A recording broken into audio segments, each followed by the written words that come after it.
और एक निवेदन आप सबसे करूंगा, जिसके घर में क्लेश ज्यादा मचता हो, बहुत ज्यादा क्लेश मच रहा हो, बहुत ज्यादा झगड़े होते हो, बहुत ज्यादा, तो महाराज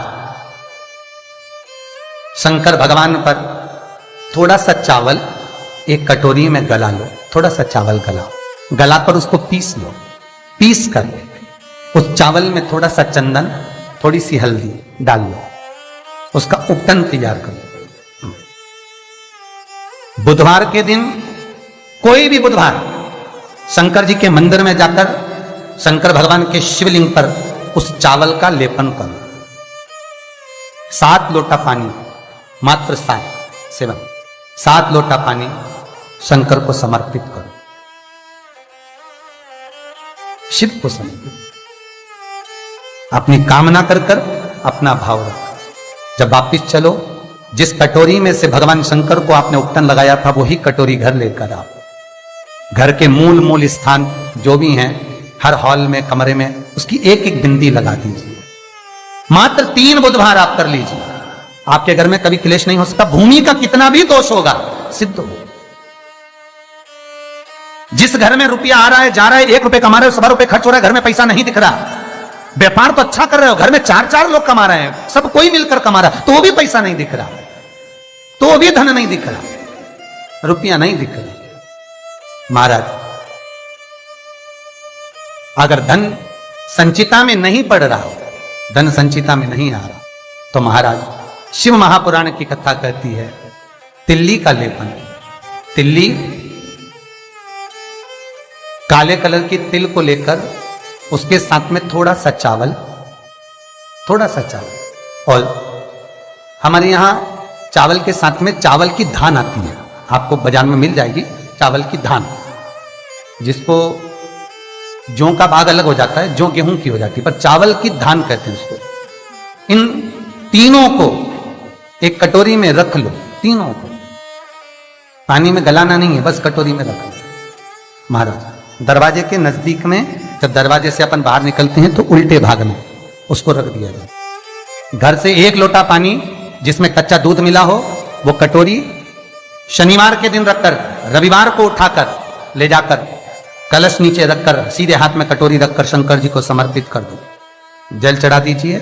बाबा भोलेनाथ के जो चरण पादुका है, उस पादुका में वही तिल्ली, वही चावल का भात, वही जौ, जो आप चावल का धान बोलेंगे, धान, उसको लेकर दोनों भाग पर समर्पित कर दो।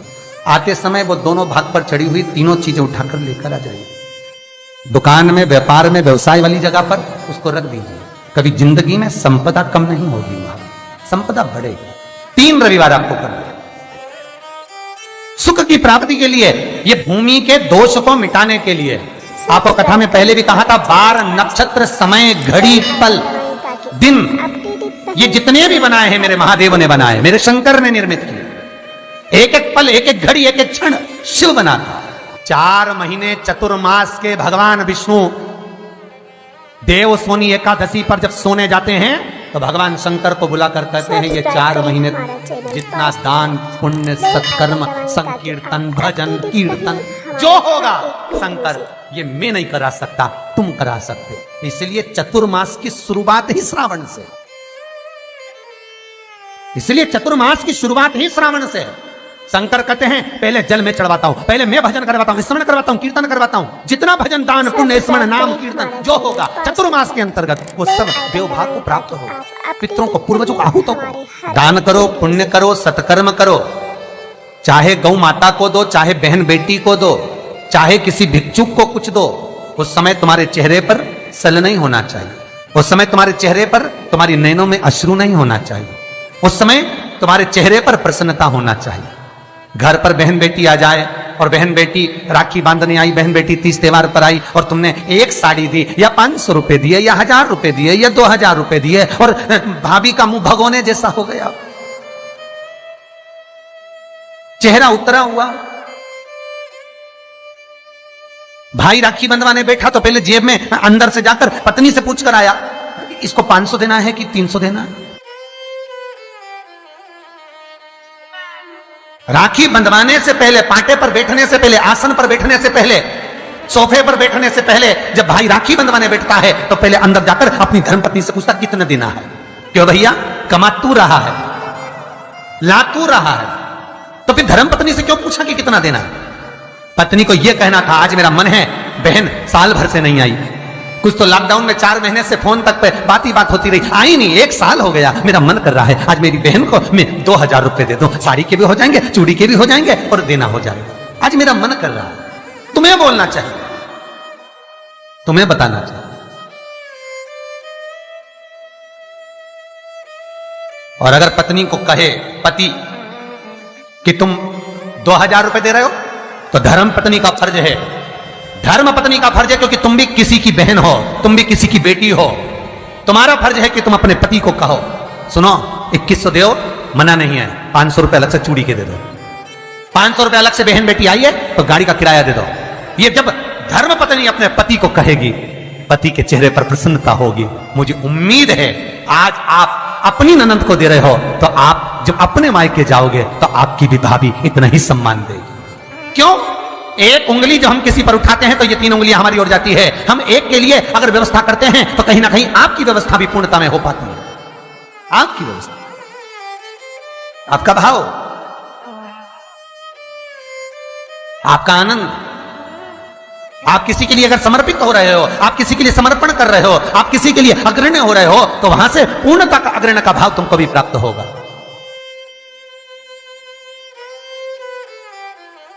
रक्षाबंधन पर भाई राखी बंधवाने बैठ रहा है तो धर्मपत्नी से पूछ रहा है कितने रुपए देना है।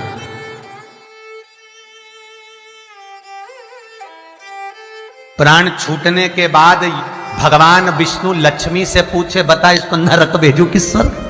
अरे बोलो तो रे भाई, भगवान विष्णु अगर अपनी पत्नी से राय ले तो,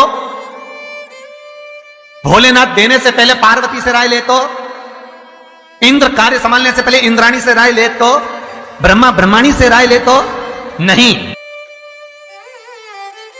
नहीं। अगर यमराज अपनी धर्मपत्नी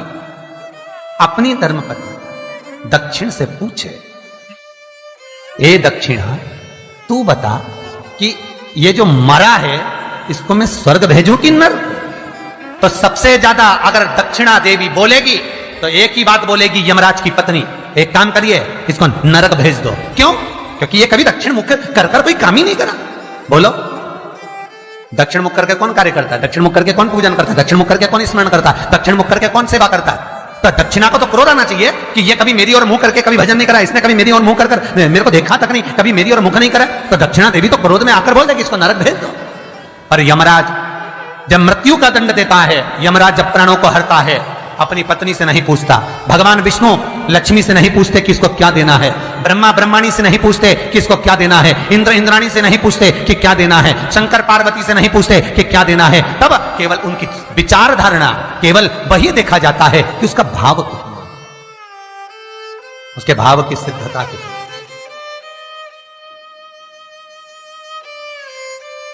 पर आज का जमाना है, बहन जैसे ही आई राखी बांधने, भैया चलो बैठो पाटे पे, अंदर अभी आया, अंदर गया, कितने देना है? साड़ी रखी है मैंने निकाल दी है, धर्मपत्नी कहती है साड़ी निकाल दी मैंने, ये साड़ी दे देना, और सुनो साड़ी के पास 500 रुपए रख देना, बहुत है, साड़ी भी तो देना है। और ये तूने जो अपनी ननंद के साथ करा, अब तू अपने मायके जा और तेरी भाभी तेरे साथ करे तो तुझे कैसा लगेगा? 3 को देने से कभी नहीं घटता, शिव महापुराण की कथा कहती है। पहला बहन बेटी को देने से, दूसरा गौ माता को देने से, तीसरा संत ब्राह्मण को देने से कभी नहीं घटता महाराज। बढ़ेगा, घटेगा नहीं। बहन बेटी को देने से कभी घटता नहीं है। तुमने जो दिया उसका 4 गुना अगले साल तक तुम्हें प्राप्त हो जाएगा। गौ माता को 1 रोटी दी है, गौ माता के निमित्त से 1 रुपया निकाला है, गौ माता के निमित्त से 1 रुपया भी अगर तुमने दान करा है, पुण्य करा है, उसके निमित्त का अगले वर्ष तक यही तारीख लिख कर रखना, कितना पुण्य प्राप्त होता है, कितना फल प्राप्त होता है, कितनी लक्ष्मी प्राप्त होती है। देने से घटता नहीं है। तीसरा, संत ब्राह्मण को देने से कभी घटता नहीं है। आपने जो दिया उसका 1000 गुना आपको प्राप्त हो जाता है, 1000 गुना।